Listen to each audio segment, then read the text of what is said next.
భారతదేశంలోకి China 60 కిలోమీటర్ల లోపటికి ఆక్రమించింది. అది లోపటికి దూసుకొచ్చింది అనేటువంటి ఒక వీడియో సోషల్ మీడియాలో వైరల్ అయితున్నటువంటి విషయం. అయితే ఈ వీడియో నిజమా? లేక ఎప్పట్లానే ఫేక్ ప్రొపగండాలో ఒక భాగమేనా అనేది తెలుసుకోవాలంటే ఈ వీడియో పూర్తిగా చూడండి, మీకే అర్థమవుతుంది.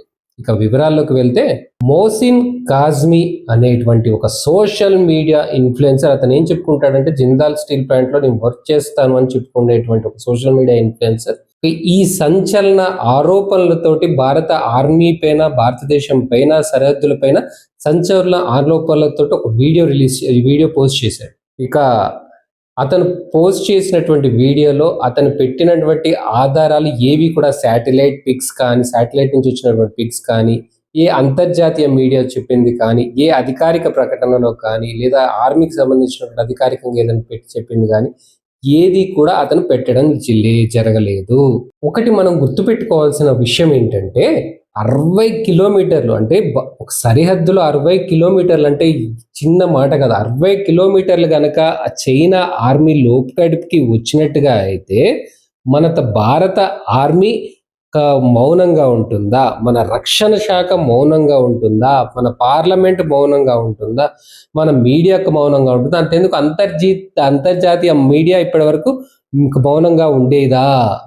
ఈ రోజుల్లో శత్రు దేశాలు ఒక సోషల్ మీడియా యుద్ధం, గతంలో ఒక వీడియో మాట్లాడాను, అలానే సోషల్ మీడియా యుద్ధం చేస్తోంది. అందులో భాగంగానే ఆ దేశ ప్రజల విశ్వాసాన్ని ఆ దేశం పైన కోల్పోయేలా చేయడం, ఆర్మీ పైన అపోహలు, సందేహాలు కలిగించేలా చేయడం అందులో భాగంగానే జరుగుతుంది. దాంట్లో భాగంగానే ఇలాంటి దేశద్రోహులు అని ఎందుకు అంటున్నానంటే, దేశానికి వ్యతిరేకంగా పనిచేసి దేశాన్ని ఆర్మీకి వ్యతిరేకంగా మాట్లాడే వాళ్ళు ఎవరైనా నా దృష్టిలో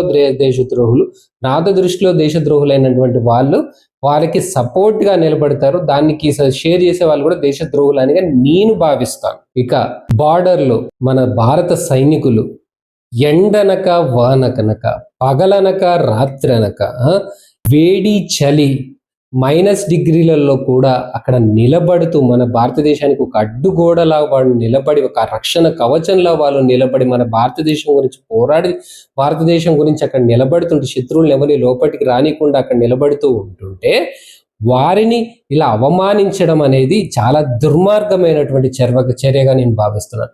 వారు లేకపోతే ఈరోజు మనం ఇంత సంతోషంగా ఉండలేము, ఇంత స్వేచ్ఛగా ఉండలేము. అంతేందుకు నేను ఈరోజు వీడియో మాట్లాడుతున్నానంటే కూడా కారణం వారే. ఎందుకంటే ఇక్కడ వారి శత్రువులు ఇక్కడ ఉంటే నేను ఇంత ధైర్యంగా మాట్లాడేటువంటి అవకాశం నాకు కూడా ఉండేది కాదు.